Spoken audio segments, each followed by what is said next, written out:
আল্লাহ রাব্বুল আলামিন কোরআনুল কারীমে বলেন, কাইফা তাকফুরুনা বিল্লাহি ওয়া কুনতুম আমওয়াতান ফাআহইয়াকুম সুম্মা ইউমীতুকুম সুম্মা ইউহয়ীকুম সুম্মা ইলাইহি তুরজাউন। কাইফা তাকফুরুনা বিল্লাহ, তোমরা আল্লাহকে কিভাবে অস্বীকার করো?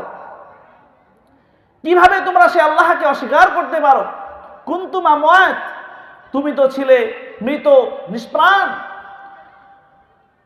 আমি আল্লাহ রাব্বুল আলামিন সেই মৃত থেকে তোমাকে আমি জিন্দা করেছি। বলেন সুবহানাল্লাহ। এই জিন্দা থেকে আবার তোমাকে আমি মৃত্যু ঘটাবো, এই মৃত্যু থেকে আবার তোমাকে জিন্দা করব এবং আমার সামনে তোমাদেরকে হাজির হতে হবে। ভাই, ওখানে দাঁড়িয়ে না থেকে বসেন না, আপনাদের অসুবিধা? ওখানে অসুবিধা হচ্ছে? যদি অসুবিধা হয় তাহলে বাইরে যান, এরকম দাঁড়িয়ে থাকলে অসুবিধা হয়তো। বসেন ভাই, বসেন বসেন ভাই, আপনাদেরকে মহাব্বত করি, আমি মহাব্বত করেই বলি, অত দূর থেকে এসেছি ভাই, বসেন বসেন, বসে শোনেন ভাই। তো কিভাবে তোমরা আল্লাহকে অস্বীকার করতে পারো? তো তুমি তো ছিলে মৃত। অর্থাৎ এখান থেকে আমরা বুঝতে পারি মানুষ জন্মের আগে ছিল মৃত। এটা একটি বিজ্ঞানিক সত্য কথা যে মানুষ জিন্দার আগে সে ছিল মৃত। সেই মানুষ, যেই মানুষ এমন, এই মানুষকে তৈরি করেছেন আল্লাহ রাব্বুল আলামিন। যে মানুষের নাম ছিল না, নিশানা ছিল না, কেউ তাকে চিনত না, কোরআনুল কারীম সে কথা বলেছেন। আল্লাহ রাব্বুল আলামিন বলেন, হাল আতা আলাল ইনসানি হিনুম মিনাদ দাহরি লাম ইয়াকুন শাইআম মাযকুরা। মানুষের জীবনে কি উল্লেখযোগ্য বস্তু সে পরিগণিত ছিল না? মানুষের জীবনে কি এমন সময় এসেছিল না যখন সে উল্লেখযোগ্য বস্তু হিসাবে পরিগণিত ছিল না? তার নাম ছিল না, কেউ তাকে জানতো না, কেউ তাকে চিনত না। আমি রব্বুল আলামিন তাকে তৈরি করেছি। কেমন ভাবে তৈরি করেছি? আল্লাহ রাব্বুল আলামিন কোরআনুল কারীমে বলেন, ইন্না খালাকনাকুম মিন তুরাবিন সুম্মা মিন নুতফাতিন সুম্মা মিন আলাকাতিন সুম্মা মিন মুদগা। আমি আল্লাহ রাব্বুল আলামিন তোমাকে সৃষ্টি করেছি মাটির উপাদান দিয়ে, অর্থাৎ মানুষ মাটির উপাদান থেকে তৈরি। এখানে আল্লাহ রাব্বুল আলামিন সরাসরি মাটি দিয়ে তৈরি এমন কথা কিন্তু বলে নাই। আল্লাহ রাব্বুল আলামিন শুধুমাত্র হযরত সাইয়্যিদিনা আদম আলাইহিস সালাতু ওয়াস সালামকে মাটি দিয়ে তৈরি করেছেন। কিতাবের মধ্যে পাওয়া যায় 63 জিরাইন, অর্থাৎ 60 গজ হযরতে আদম আলাইহিস সালাতু ওয়াস সালামকে আল্লাহ পাক তৈরি করেছেন। আদম আলাইহিস সালাতু ওয়াস সালাম তিনাকে আল্লাহ রাব্বুল আলামিন মাটি দিয়ে তৈরি করেছেন, আমাদেরকে কিন্তু মাটি দিয়ে তৈরি করে নাই। তার জন্য আল্লাহ রাব্বুল আলামিন বললেন, তোমাদেরকে সৃষ্টি করেছি শুধুমাত্র মাটির উপাদান দিয়ে। মাটির উপাদান, মাটি এত দামি জিনিস, বিজ্ঞানীরা গবেষণা করেছেন, বিজ্ঞানীরা বলেছেন এই মাটি এমন দামি, এই মাটির মধ্যে রয়েছে অক্সিজেন, এই মাটির মধ্যে রয়েছে সিলিকন, এই মাটির মধ্যে রয়েছে অ্যালুমিনিয়াম, এই মাটির মধ্যে রয়েছে calcium, potassium, sodium, nitrogen, hydrogen, এরকম 10টি উপাদান আল্লাহ রাব্বুল আলামিন মাটির মধ্যে রেখেছেন। বলেন সুবহানাল্লাহ। এই মাটি থেকে বান্দা আমি তোমাকে তৈরি করেছি, আর তোমার আদি পিতা আদম আলাইহিস সালাতু ওয়াস সালামকে তৈরি করেছি, আর তোমাকে তৈরি করেছি আমি তার নির্যাস উপাদান দিয়ে। বলেন সুবহানাল্লাহ। তারপর আল্লাহ রাব্বুল আলামিন বলেন, ফাইন্না খালাকনাকুম মিন তুরাবিন সুম্মা মিন নুতফাতিন সুম্মা মিন আলাকাতিন সুম্মা মিন মুদগা। আমি রব্বুল আলামিন তোমাকে সৃষ্টি করেছি মাটির উপাদান। অর্থাৎ তুমি দুনিয়ায় আসার আগে তোমার পিতার পৃষ্ঠদেশ হতে আবেগে নির্গত 1 ফোঁটা নাপাক পানি এবং তোমার মায়ের ডিম্বাণু, এই দুটোকে একত্রিত করে আমি রব্বুল আলামিন তোমাকে তৈরি করেছি। এমন করে তৈরি করলাম বান্দা, এমন ভাবে আমি যে রব, আমি যে আল্লাহ, কেমন ভাবে বান্দা তোমাকে মায়ের পেটের মধ্যে আমি বানালাম। শোনো, এমন ভাবে বানালাম, ওই যে ছোট্ট উপাদান, ওই যে ছোট্ট নাপাক পানি, ওই নাপাক পানিকে আমি, সে নাপাক পানি রাখি নাই, সেই নাপাক পানিটাকে আমি রক্তে পরিণত করে দিয়েছি। রক্তটাকে শুধু রক্ত রাখি নাই, ওই রক্তটাকে আবার গোশতে আকরার দিয়েছি, গোশতে পরিণত করে দিয়েছি। ওই গোশতকে আমি আস্তে আস্তে বড় করে আমি রব্বুল আলামিন তোমার মতো মানুষ তৈরি করেছি। বলেন সুবহানাল্লাহ। ওরে বান্দা এমন করে বানালাম, হাড় ছিল না, কিছুই ছিল না, এমন সুন্দর করে বানালাম বান্দা। ফাকা সাউনাল ইদামা লাহমা, গোশত দিয়ে হাড্ডি দিয়ে একটি স্ট্রাকচার, একটা বডি তোমার মায়ের ভিতরে আমি রব্বুল আলামিন তৈরি করলাম। এমন ভাবে তৈরি করলাম দুনিয়ার কেউ তৈরি করে নাই, দুনিয়ার কেউ তোমার কথা ভাবে নাই। আমি রব্বুল আলামিন তৈরি করেছি এবং তোমার খাবারের ব্যবস্থা করেছি। কেমন ভাবে রে বান্দা, যখন তুমি তোমার মায়ের পেটের মধ্যে ছিলে, তারপর তোমার শরীরে যখন রূহ দেওয়া হলো, তোমার খাবারের প্রয়োজন আমি রব্বুল আলামিন বুঝেছি। দুনিয়ার কোনো নেতা বোঝে নাই, দুনিয়ার কোনো মানুষ বোঝে নাই রে বান্দা। ও বান্দা শোনো, আমি যখন তোমাকে রূহ দিয়ে দিলাম, আমি রব্বুল আলামিন চিন্তা করেছি আমার বান্দার খাবার প্রয়োজন। তখন আমি রব্বুল আলামিন তোমার মায়ের মাসিক রক্ত বন্ধ করে দিয়ে মাসিকের যে তার, সেই তারটি তোমার লাভির সঙ্গে সেট করে দিয়েছি। সুবহানাল্লাহ। আমি তো এমন রব রে বান্দা, যে বান্দা সেই রক্ত তোমাকে মুখ দিয়ে খাওয়াতে পারতাম, কিন্তু আমি তোমার সেই মুখটা কভার দিয়ে বন্ধ করে দিয়েছি, যেন পেটের মধ্যে কোনো নাপাক কোনো জিনিস যেন তোমার মুখে না চলে যায়। কেননা আমি রব্বুল আলামিন দুনিয়ায় গিয়ে আমার শুকরিয়া আদায় করবা, দুনিয়ায় গিয়ে আমার ইবাদত করবা, এই মুখ দিয়ে ভালো ভালো কথা বলবা, তার জন্য নাপাক রক্ত তোমার মুখ দিয়ে না দিয়ে লাভির মধ্যে দিয়ে তোমার শরীরটাকে আমি জিন্দা করেছি। সুবহানাল্লাহ। ওরে বান্দা শুধু তাই নয়, এমন করে বানালাম শোনরে বান্দা। তারপরে যখন তুমি একটু বড় হয়ে গেলা, পেটের মধ্যে যখন একটু বড় হয়ে গিয়েছ রে বান্দা, দুনিয়ার কেউ চিন্তা করে নাই, তোমাকে আমি সুন্দর করে দুনিয়ায় তোমাকে নিয়ে এসেছি। নিয়ে আসার পর দুনিয়ায় খাবার প্রয়োজন, দুনিয়ার কোনো মানুষ ভাবে নাই। ও বান্দা শোনো, আমি ভেবেছি।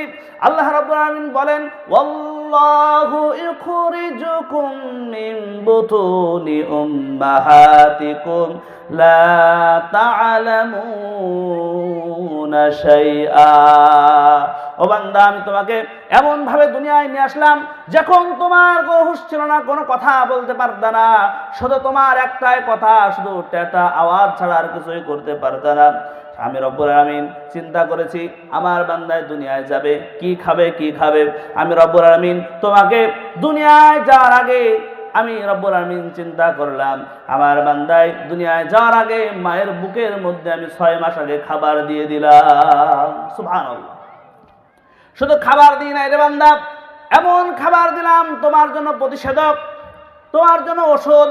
তুমি যখন খাবে সমস্ত রকমের রোগ তোমার শরীর থেকে চলে যাবে রে বান্দা। ও বান্দা শুধু তাই নয়, যখন ওই মায়ের দুধ তুমি খেয়ে নেবে, দুধটা যখন খাবে, একটি যদি আমি ছিদ্র দিতাম, এমন ভাবে দুধ যেত তোমার গলাটা বন্ধ হয়ে যেত।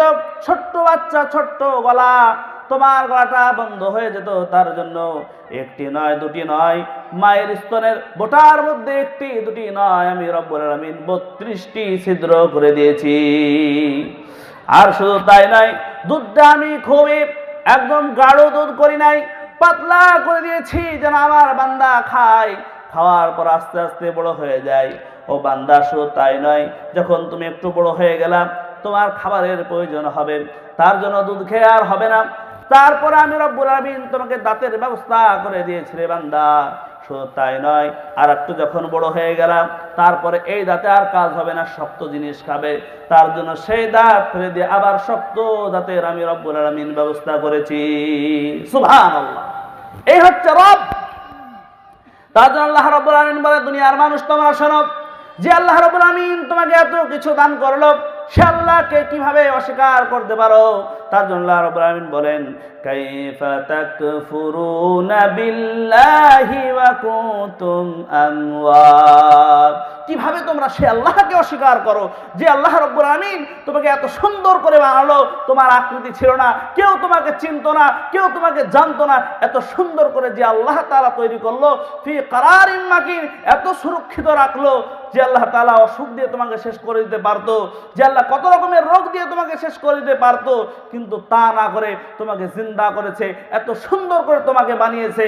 ফি আইয়ি সূরাতিন মা শাআ রাক্কাবাক, তিনি যেমন ভাবে চেয়েছেন এত সুন্দর তোমাকে চেহারা দিয়েছেন, সেই রবকে কিভাবে অস্বীকার করতে পারো? আল্লাহ পাক বলছেন। শুধু এই কথা বলে নাই, আল্লাহ রাব্বুল আলামিন তারপরে বার বলেন, ওয়াকাদা রাব্বুকা আল্লা তা'বুদু ইল্লা ইয়াহু ওয়া বিল ওয়ালিদাইনি ইহসানা। তোমার রবের পক্ষ থেকে ফয়সালা হয়ে গেছে, তার ইবাদত করবা, তারই দাসত্ব করবা, তারই গোলামি করবা, এটা তোমার রবের পক্ষ থেকে ফয়সালা হয়ে গেছে। তারপরে পিতামাতার উপর ইহসান, পিতামাতার উপর দয়া করবা। ও দুনিয়ার বান্দা তোমরা শোনো, তোমার মা তোমাকে বড় কষ্টের সঙ্গে এই দুনিয়ায় নিয়ে এসেছে, আমি রব্বুল আলামিন তোমাকে এত সুন্দর নিয়ামত দিয়েছি। ও বান্দা শোনো, আর তোমার মা বড় কষ্টের সঙ্গে তোমাকে লালিত পালিত করেছেন।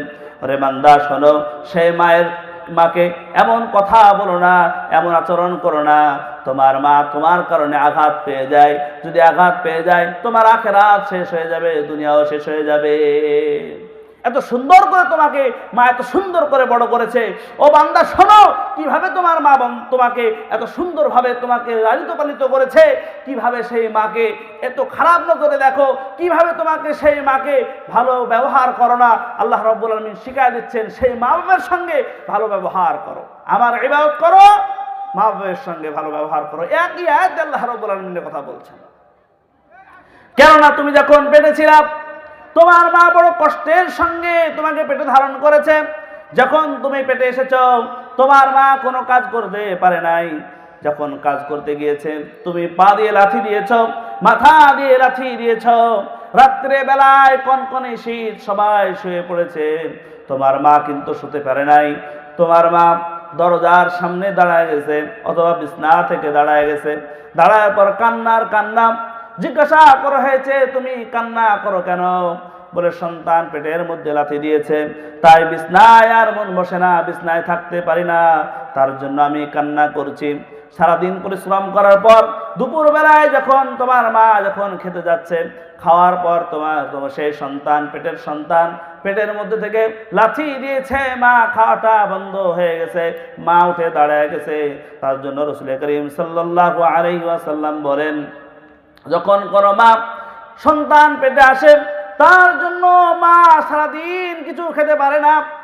রাসূল করিম সাল্লাল্লাহু আলাইহি ওয়াসাল্লাম বলেন, যে মা সন্তান আসার কারণে সারাদিন খেতে পারলো না, আল্লাহ রাব্বুল আলামিন যতদিন পর্যন্ত সেই সন্তান পেটে থাকবে, আল্লাহ রাব্বুল আলামিন দিনের বেলায় রোজা রাখলে যে সওয়াব মার আমলনামায় সেই সওয়াব দিবে, ভরে দিবে। বলেন সুবহানাল্লাহ। শুধু তাই নয়, রাসূল করিম সাল্লাল্লাহু আলাইহি ওয়াসাল্লাম বলেন, মা সন্তান আসার কারণে রাত্রে বেলায় ঘুমাতে পারে না, রাত্রে বেলায় ঘুম আসে না, মা দাঁড়ায় যায়। তার জন্য সারা রাত্রি ইবাদত করলে যে সওয়াব হতো, মায়ের আমলনামায় সেই পরিমাণ সওয়াব লিখে ভর্তি করে দেওয়া হয়। বলেন সুবহানাল্লাহ। যে মা বড় কষ্টের সঙ্গে এত কষ্ট করেছেন, যখন তিনি ডেলিভারিতে যান, প্রাণের স্বামীকে ডেকে বলেন, ও প্রাণের স্বামী, আমার দ্বারাই অনেক ভুল হয়ে যেতে পারে, অনেক ভুল হয়ে যেতে পারে, কতই না হক নষ্ট করেছি, দয়া করে মেহেরবানি করে আমাকে মাফ করে দেন।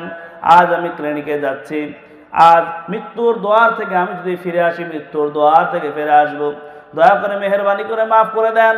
চুপি চুপি যখন স্বামীকে বলে, স্বামী তখন বলে, অবশ্যই তোমাকে মাফ করে দিলাম। এবার বাড়ির মানুষদেরকে বলে, ও আমার বাড়ির মানুষেরা, আমাকে দয়া করে মেহেরবানি করে মাফ করে দেন, কারণ আমার দ্বারাই ভুল হয়ে যেতে পারে। এই নেন বাড়ির চাবি, চললাম আমি। এই কথা বলে মা যখন ক্লিনিকে চলে যান, যাওয়ার পর বাচ্চা ডেলিভারি যখন হয়, কত কষ্ট। আল্লাহ রাসূল সাল্লাল্লাহু আলাইহি ওয়াসাল্লাম বলেন, একজন মা যখন সন্তান প্রসব করে, সে মৃত্যুর দ্বার থেকে যেন ফিরে আসলো। সন্তান প্রসব করতে এত জ্বালা, এত কষ্ট। আল্লাহর নবী সাল্লাল্লাহু আলাইহি সাল্লাম বলেন, যখন একজন মা তার সন্তান যখন হয়ে গেল, শরীর থেকে বালতি বালতি রক্ত ক্ষরণ হলো, আল্লাহর নবী বলেন, জিহাদের ময়দানে জিহাদ করলে যে সওয়াব হতো, মায়ের আমল নামায় সেই পরিমাণ আল্লাহ রাব্বুল আলামিন সওয়াব লিখে দেন। বলেন সুবহানাল্লাহ। এত পরিমাণ সওয়াব লিখে দেন, এত কষ্ট যেই মা করেছেন। তার জন্য আল্লাহ রাব্বুল আলামিন বলেন, দুনিয়ার মানুষ শোনো, যেই মা তোমাকে এত কষ্ট করে তোমাকে লালিত পালিত করলো, সেই মায়ের সঙ্গে খারাপ ব্যবহার করো না। সেই মা তোমাকে বড় মুহাব্বত করেন, এত বড় বিশাল মুহাব্বত, বড় দয়া করেন, বড় ইহসান করেন। তার জন্য আল্লাহ রাব্বুল আলামিন কোরআনুল কারীমে ঘোষণা করেন, ওয়াসাইনাল ইনসানা বিওয়ালিদাইহি ইহসানা হামালাতুহু কুরহা ওয়া ওয়াদাআতুহু কুরহা। আল্লাহ রাব্বুল আলামিন বলেন, যেই মা তোমাকে এত সুন্দর করে বানালো আল্লাহ পাকের পক্ষ থেকে, এটাই আল্লাহ রাব্বুল আলামিন বললেন, দুনিয়ার মানুষ শোনো, যেই মা তোমাকে এত সুন্দর করে তোমাকে লালিত পালিত করলো, সেই মা বাবার সঙ্গে খারাপ ব্যবহার করো না। তোমার বাজে আখলাক তাদের সামনে দেখেও না, তাদের সঙ্গে ইহসানমূলক কথা বলো, তার খোঁজ খবর নাও, তার সঙ্গে ভালো ব্যবহার করো। যদি তাহলে করো, আল্লাহ রাব্বুল আলামিন বলেন, এই জন্যে করবা কেননা তোমার মা বড় কষ্টের সঙ্গে, বড় যন্ত্রণার সঙ্গে তোমাকে পেটে ধারণ করেছে 10 মাস। তার শুধু পেটে ধরে নাই, তারপরে বড় যন্ত্রণার সঙ্গে তোমাকে ডেলিভারি করেছে। সেই মা এত সুন্দর করে তোমাকে দুনিয়ায় নিয়ে আসলো, এই মায়ের নাফরমানি কিভাবে করো রে বান্দা?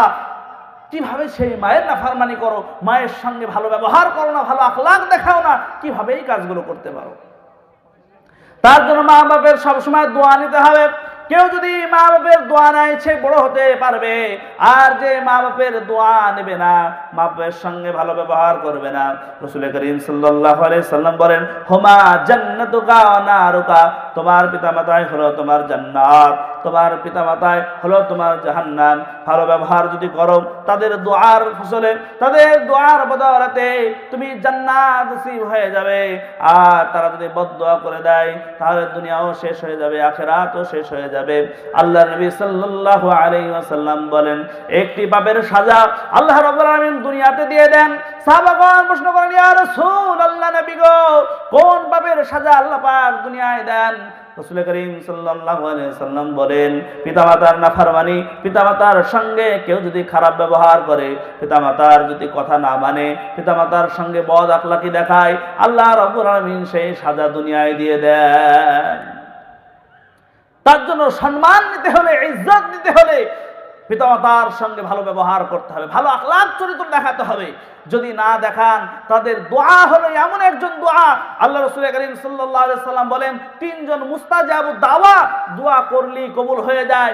1 নম্বর হলো যে মাজলুম, অন্যায় করেনি তাও তাকে শাস্তি দেওয়া হয়েছে।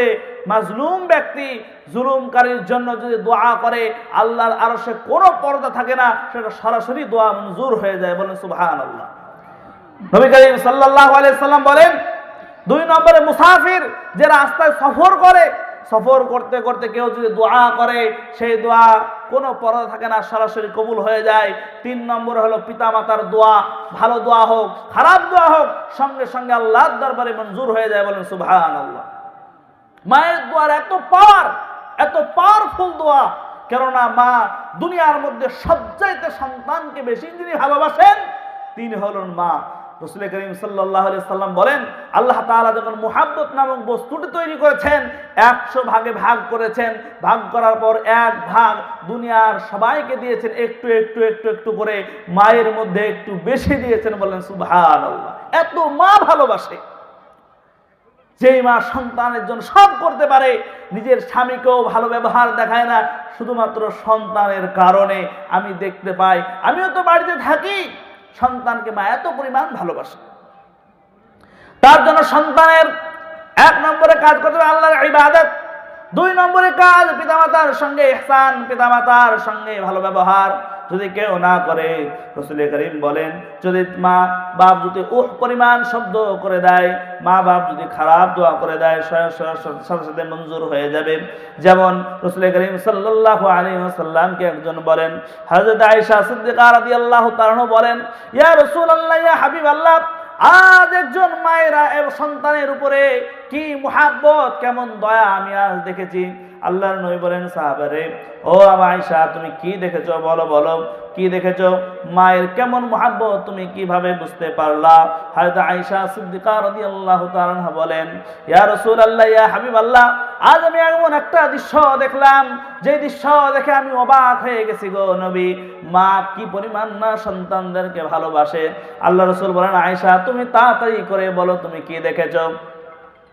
এই কথা যখন বললেন, নবী করিম সাল্লাল্লাহু আলাইহি ওয়াসাল্লাম বলার সঙ্গে সঙ্গে হযরত আয়েশা বলেন, ইয়া রাসূলুল্লাহ, ইয়া হাবিবাল্লাহ, আমি আজ সারাদিন রোজা ছিলাম, কিছুই আমি খাই নাই, একটা খেজুর খেয়ে আমি রোজা রেখেছি গো নবী।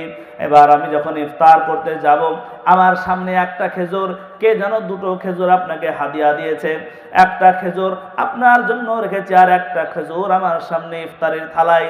আমি যখন ইফতার করব, আমার দরজায় কে যেন আসলো, একজন মেয়ে আওয়াজ দেয়, 3 দিনের না খাওয়া অনাহারি মা আজ তোমার দরজায় এসেছে গো, কিছু দাও, কিছু দাও, আল্লাহর রাস্তে কিছু তুমি আমাকে দান করো। হযরত আয়েশা বলেন, ইয়া রাসূলুল্লাহ, এই কথা শোনার পর আমি অবাক হয়ে গেলাম। 3 দিন একজন মা খায় নাই, খিদার্ত মা আমার দরজায় হাজির। আমি আর খেজুরটা দিয়ে ইফতার করলাম না, খেজুরটা নিয়ে গিয়ে তার হাতে দিলাম। আমি ইয়া রাসূলুল্লাহ, ইয়া হাবিবাল্লাহ যখন দিলাম, দেওয়ার পর আমি দেখি সেই মা দরজার সামনে এক মুহূর্ত দাঁড়ায় না, কোথায় যেন দৌড়ে চলে গেল। আমার মনে কৌতূহল হলো, কোথায় গেল? একটা খেজুর দিলাম, না খেয়ে কোথায় নিয়ে চলে গেল। আমি একটু আগে দেখছি, আমি একটু আগে গেলাম, যাওয়ার পর আমি সেখানে গিয়ে দেখি তার সন্তান দুটো, সেই সন্তান 3 দিন ধরে কিছু খায় নাই, মাটিতে হাবুডুবু খেলছে।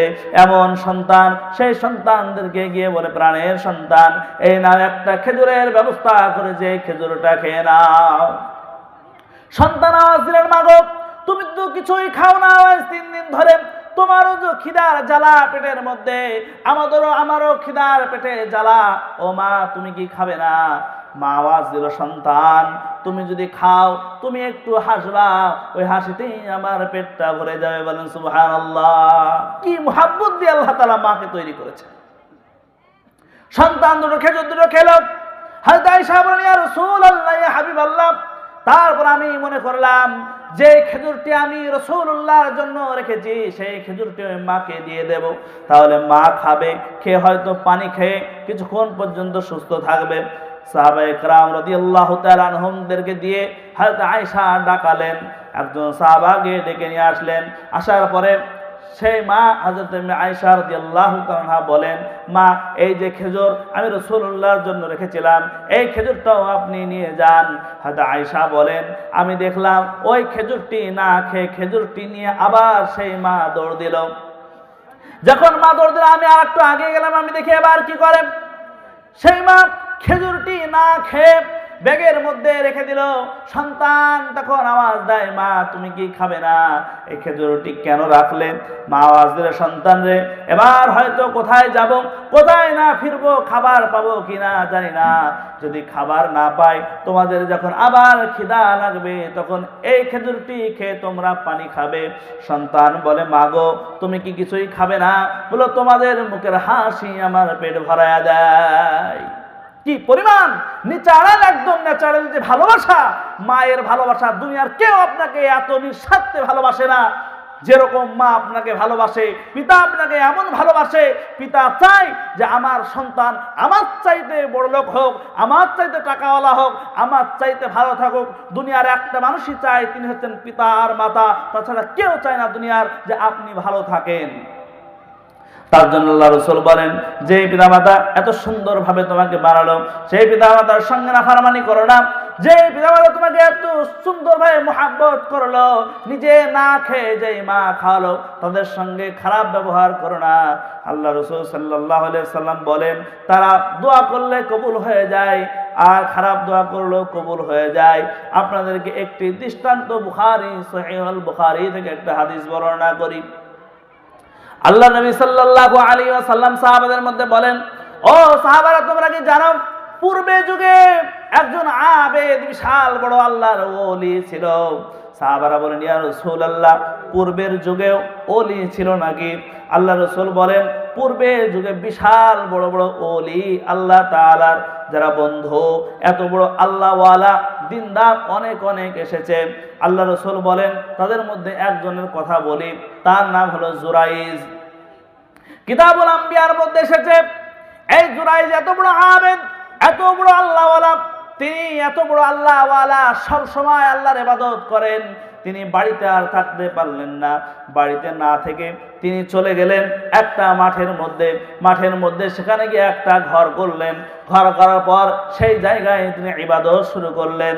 সব সময় ইবাদত করেন, মানুষ এত বিশ্বাস করে গাছের পয়লা ফলটি তাকে নিয়ে গিয়ে দেয়, খাবার ভালো ভালো করে তাকে নিয়ে গিয়ে দেয়, তিনি সেখানে খান এবং সেই জায়গায় ইবাদত করেন। মানুষ কতই না তাকে ভালোবাসে। কিছুদিন পর তার মা তার দরজায় গিয়ে ডাক দেয়, বাবা জুরাইজ দরজা খোলো, আমি মা এসেছি, আমি তোমার সঙ্গে কয়েকটি কথা বলেই চলে যাব। জুরাইজ তখন নামাজে দণ্ডায়মান ছিলেন। জুরাইজ তখন বলেন মনে মনে, সালাতি ওয়া উম্মি, ও আল্লাহ তাআলা, একদিকে আমি নামাজের মধ্যে রয়েছি আর একদিকে মা ডাকছে, কি করব? ও আল্লাহ, মা ডাকছে আমাকে, আমি নামাজ ভাঙবো না মায়ের ডাকে সাড়া দেব? ও আল্লাহ, যেহেতু নামাজের মধ্যে আছি, নামাজটা শেষ করব, তারপরে আমি মায়ের ডাকে সাড়া দেব।